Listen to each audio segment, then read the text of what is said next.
2 आठवड्यापर्यंत निवडणुकांचे कार्यक्रम जाहीर करण्यात यावे आणि निवडणुका तत्काळ घेण्यात यावे असा आदेश सर्वोच्च न्यायालयातर्फे 4 मे रोजी राज्य निवडणूक आयोगाला देण्यात आला आहे।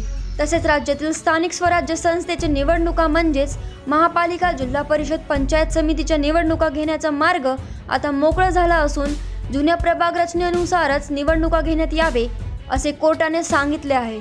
या विषयाबाबत राज्य निवडणूक आयोगाने आपली प्रतिक्रिया मांडली असून सप्टेंबरच्या अखेरपर्यंत राज्यात मतदान होणे शक्य नाही अशी माहिती राज्य निवडणूक आयोगाकडून देण्यात आली आहे।